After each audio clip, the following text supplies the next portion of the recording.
ARTmakers was made possible by the San Luis Obispo County Office of Education, Studios on the Park in Paso Robles, and the Arts Collaborative. Hi, I'm Jessamyn Pattison. I'm an artist, musician, and teacher, and I'm here with ARTmakers at Studios on the Park in Paso Robles, and I'm surrounded by beautiful artwork, and it's inspiring me to introduce to you the artwork of Georgia O'Keeffe.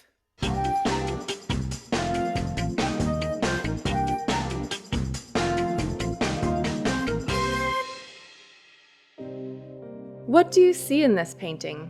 Maybe you see waves of warm colors bursting upward, or perhaps it looks like hot flames in a fire. If you look closer, this painting reveals the tender stems, lush petals, and velvety texture of a canna lily. Here's a photo of a canna lily. When they are placed together like this, you can see how similar the painting is to the flower, but it is not exact. It's a representation of what this flower looks like up close. Georgia O'Keeffe loved to paint extreme close-ups of flowers. She painted flowers much larger than life so that people would take notice and experience them the same way she did. She is also known for painting skyscrapers, New Mexico landscapes, and bones. Today we will create a painting inspired by her works and style. But first, let's learn more about Georgia O'Keeffe, the celebrated American artist known as the mother of American modernism. Georgia O'Keeffe was born in 1887 on a farm in Wisconsin. Even as a child, Georgia wanted to be an artist, and her mother encouraged her to take art lessons. Growing up on a farm, nature was all around, and these influences would be reflected in her life's work. As a young woman, O'Keeffe studied art in Chicago and New York. Her teachers trained her in the tradition of painters such as Leonardo da Vinci, Michelangelo, and Rembrandt. They were masters of a painting style that celebrated realism. In this painting, you can see her talent for using the techniques of realism. Although she enjoyed learning to paint in the realism style, O'Keeffe yearned to create using her own artistic viewpoint. And that's what she did. Through study and exploration, she created a style that was uniquely her own. In 1912, she took an art class that introduced her to ideas of Arthur Wesley Dow. He taught that instead of copying nature realistically, individuals should create art through elements of the composition, such as line, shapes, and color. He felt that art should also be a means of self-expression. This training freed O'Keeffe to think about art differently, and she began to develop a style that expressed her feelings and ideas. You can see her newly found independence in a series of charcoal drawings. In drawing 13, bold strokes of charcoal remind us of nature through abstract forms. Abstract art does not try to show the world in a realistic way. It uses shapes, lines, and colors in unusual ways to express ideas and emotions. In her drawing, the meandering lines on the right suggest a river, 4 round objects in the center suggest rolling hills, and the jagged lines look like mountaintops or perhaps lightning.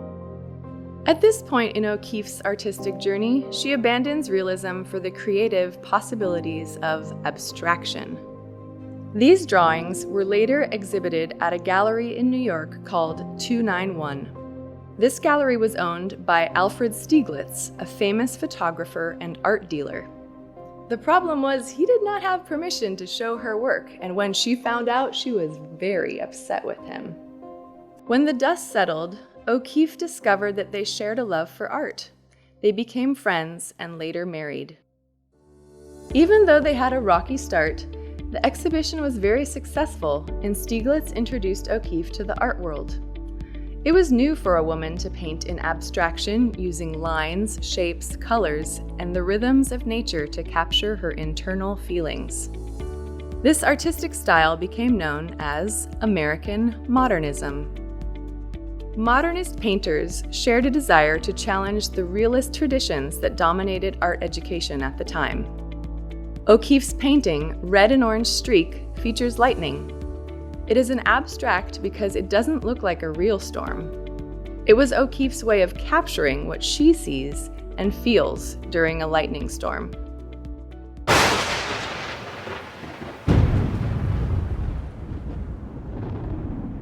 The whole thing lit up, first in one place, then in another, with flashes of lightning. Sometimes the lightning had a sharp, bright zigzag flashing across. I sat on the fence for a long time, just looking at the lightning.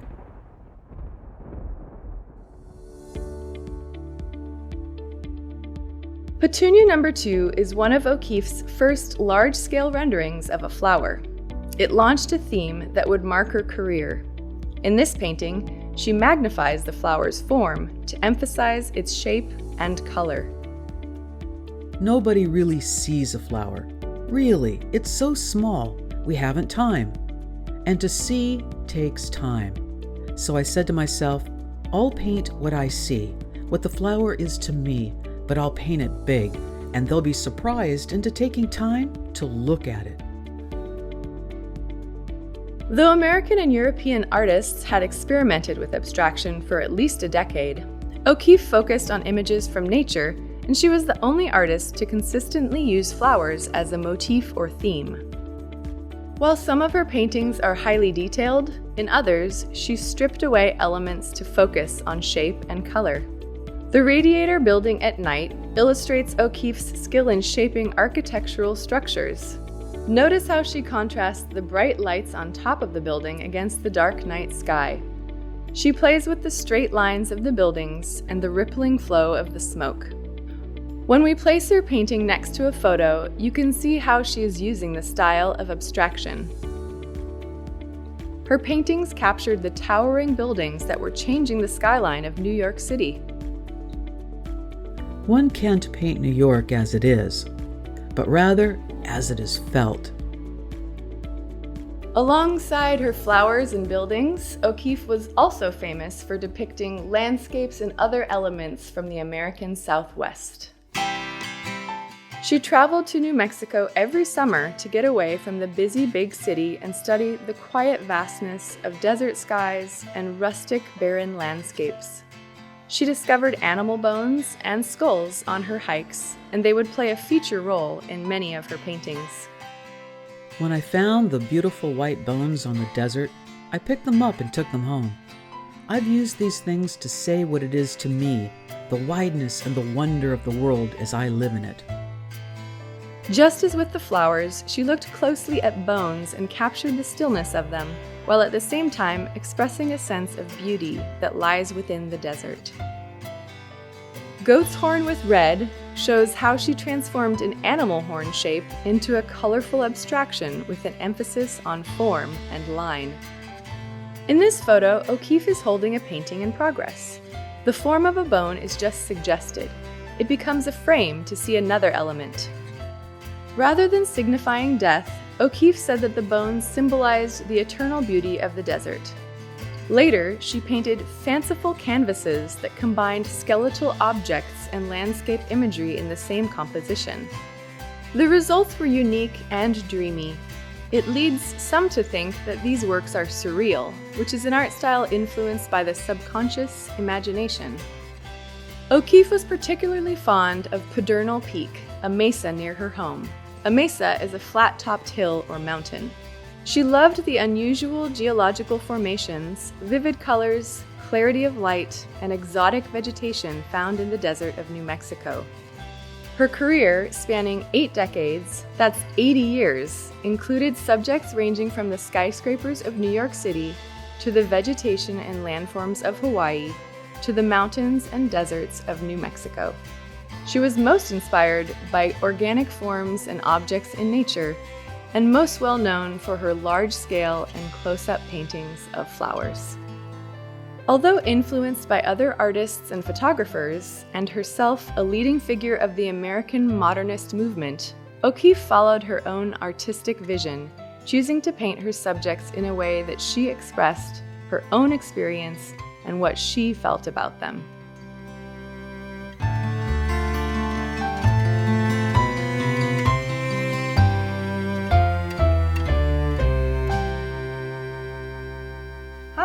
welcome back to ARTmakers. We are working on a Georgia O'Keeffe project today, and we're just going to start today's lesson with putting our bodies and brains in a better place for making art.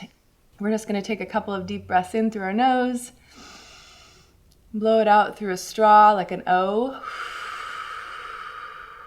out through your mouth, in through your nose, and then pretend like you're fogging up a mirror with a one more in through your nose, and then sigh it out with an ah. Ah. One more of each. In through your nose, blow it out through a straw, in through your nose, fog it up with a last one in through your nose. Sigh it out with a and just notice where your feet are on the ground. Make sure your shoulders are back and open. And I also like to put on some music when I am about to make some art. Most of the time when I'm making art, I don't like to have music that has any words, because the side of my brain that is the word side of my brain gets a little bit confused and has a harder time making art. But beforehand, I like to move around. So we're gonna put on some music and do a little body stretching. So we're gonna start with some figure eights.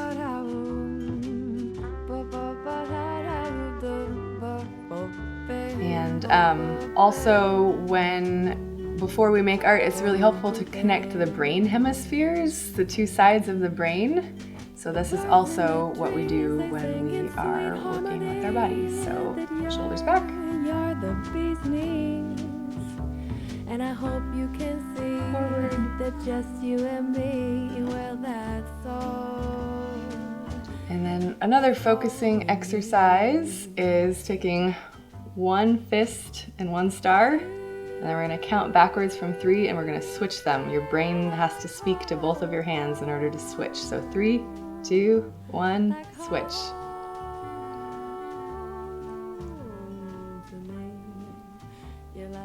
Okay, now one claw, one beak.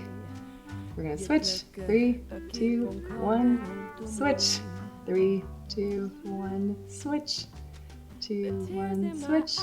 Switch. I've been practicing, so it is pretty hard to do. And then just the last one, we could shake it out a little bit. Another one to do is draw figure eights with our thumb in front of our face so that we can literally cross our brain hemispheres with our eyeballs, so that the right side of our brain, the art-making brain, can get connected to the left side or the logical side of our brain. Okay. And then one last one that I like to do is also just listening. So you can listen to my singing bowl. Close your eyes if you feel comfortable. If you have one of these at home or something that you like the sound of, close your eyes, and we're just going to take a deep breath in and listen.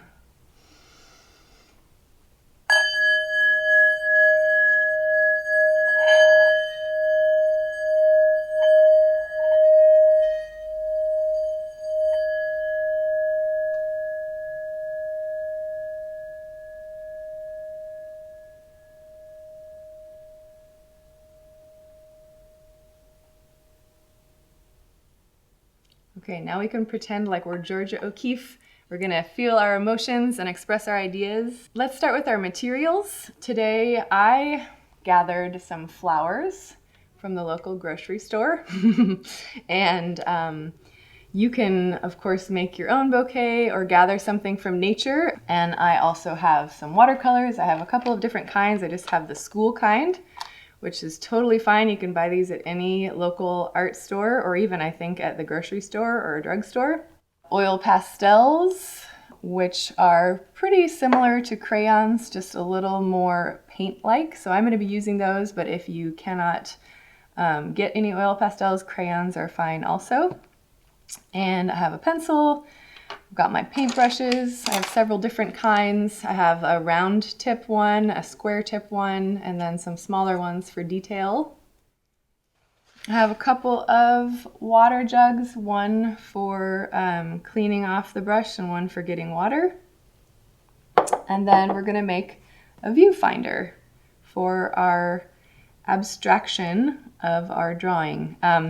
You could make a larger one if you're drawing something further away, but since I'm using something close to me, I made a small one, and I would suggest that you use some stiffer paper. I'm actually just using some magazine covers for mine.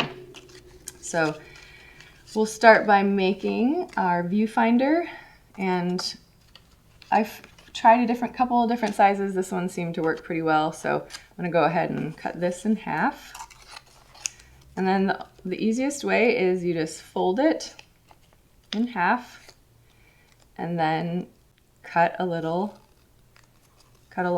the lines, cut a little rectangle in the middle. If you need to draw on there, I just cut halfway. Make sure you cut on the folded side, or else you're just gonna get two little squares of paper instead of a viewfinder. So this is like, you know, sometimes you see directors being like, what's that gonna look like on the screen? This is our way of thinking, what's this gonna look like on my paper? All right, so now that we have our viewfinder, we're gonna do one more exercise to warm up our brains, and it's called a blind contour drawing, and it's really fun. What it means is I'm going to look at what I'm drawing rather than the object that I'm drawing or the subject that I'm drawing rather than my piece of paper. And you'll see it ends up looking pretty interesting. So you also need a couple of pieces of drawing paper, depending on how many of these you'd like to do. So I'm going to use my pencil, put the things away that I'm not using right now.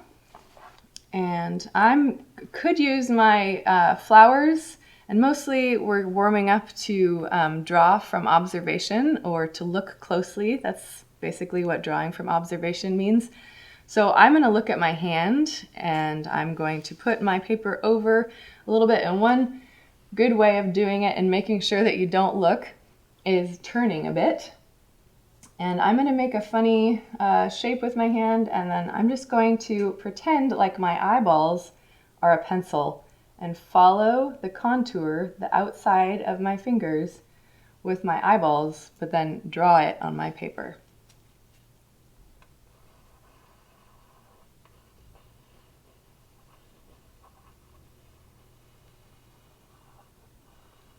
I'm curious what you think is going to happen when I don't look at my drawing. What's your guess?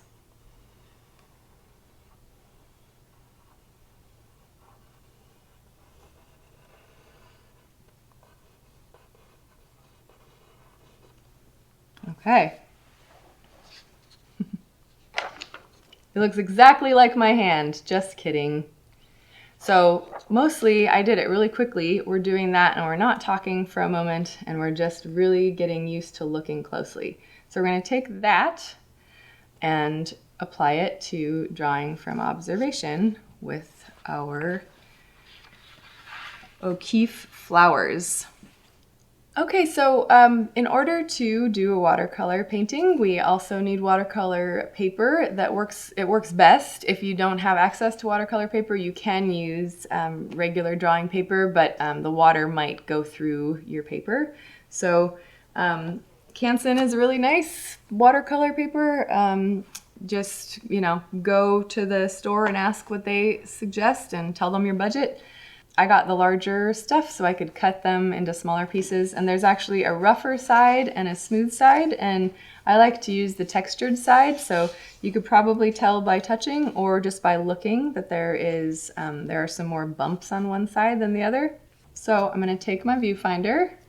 Do I want to have a straight up and down vertical painting?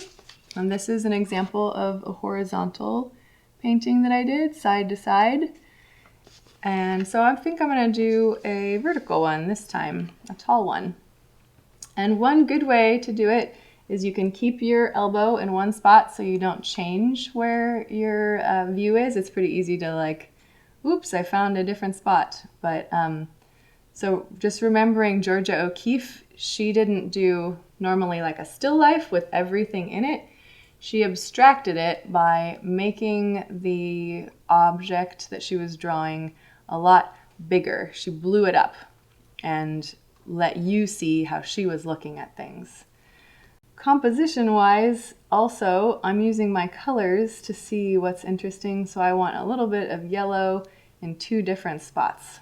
Closing one of my eyes also seems to help.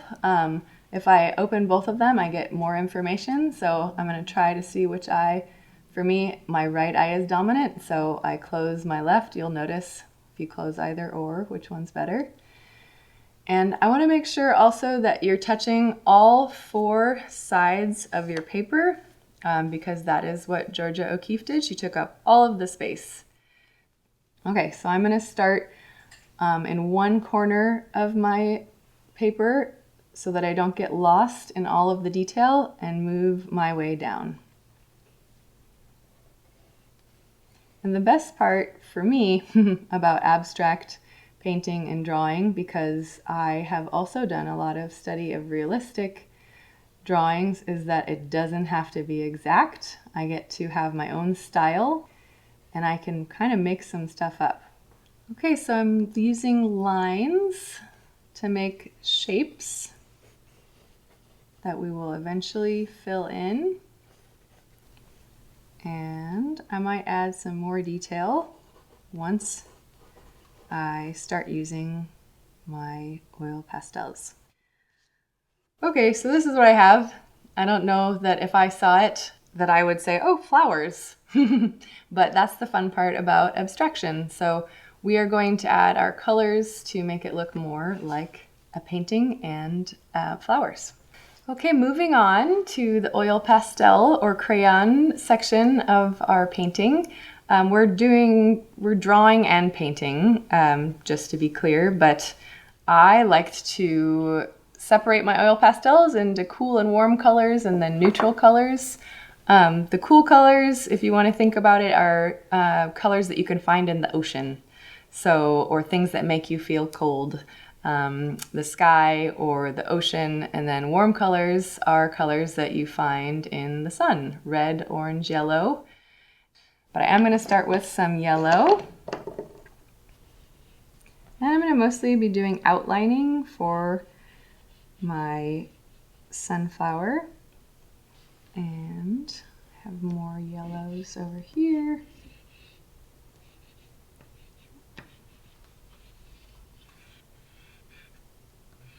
I'm remembering to breathe while I'm working.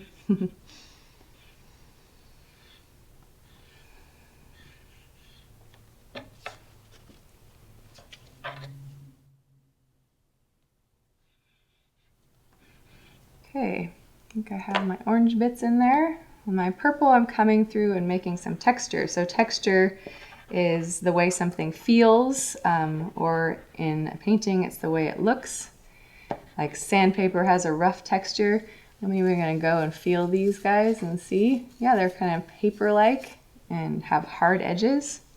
So I'm going through and not making them very delicate or elegant, but kind of scribble-scrabbly.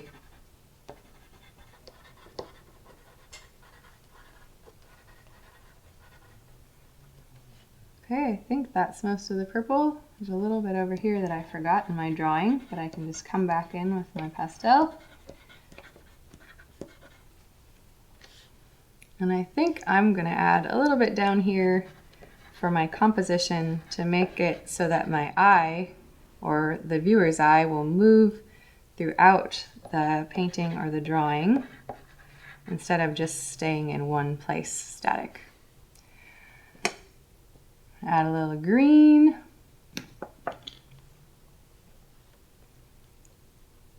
And I'm going to just add some lines through here. These are the leaves, but I'm just trying to add something a little bit different to my drawing. Okay, I'm going to pause there for now with my oil pastels and start adding some watercolor. So as I said, you could use just the regular school. This one is Prang Professional. I think it's professional student, probably, watercolors. So in the paintings I did before this lesson, as you can see, I actually used this for drawing and painting, but I did some very different colors. I used white pastel, which I find very exciting. We're doing an oil resist, so it's like oil and vinegar. They separate, but I decided to make this very abstract and do different colors than what I see. Some of it, but then I also did use the orange and added some purple up here, so I just played around with it. So here I go. When I am using my watercolors, I like to have two different jars, one to add extra water to my watercolors, and then once I get a color, I use it on my painting. And then if I need a new color, I'm going to rinse it off and then use my paper towel and then go back to the clean water. So this water has a little tint of orange now since I used it. Taking some red, I'm gonna mix it in my palette, go in there, get some orange, and let's see, I'm gonna apply my red onto the orange and yellow parts. Since my paintbrush is still dirty, I'm just going to use my dirty water. And I'm going to just try stuff out. I'm going to see, what does red look like on my green? Ooh, that looks cool. So I'm just making some shapes here, filling in the shapes that I made with my lines. Before I move on, I just wanted to quickly mention, we won't go into it in detail, but there's a lot of cool things you can do with watercolor. And wet on wet, so I can put some wet water down. I just put it down on my paper, and then I go and grab a color, and I put my color on top of the wet, and you'll notice it kind of bleeds or looks like water. I can come in with my paper towel and blot something before it's dry and make some textures. And I can also use my brush dry, so I'd have to dry off my brush, go in and get some paint and see what it looks like when it's not full or saturated with water. And then salt is a cool thing to do. Also, I didn't bring any, but you put some salt on your wet paint, and then the salt, like a sponge, sips up the wet paint, and then it leaves these white marks here. You can also use a Q-tip with some rubbing alcohol, and it will bleach the paint and suck it up as well. And then this is tape, where you can put tape down and then paint on top of it or over it. And when you pull the tape up, it keeps it white. Splattering, I don't think we'll be doing too much today, but that one is fun. I think it's pretty self-explanatory. You saturate your brush and splatter some paint on your painting. And then wet on dry is what we normally do. Just dry paper, wet paint. And this is an example of some of those different techniques that I've used.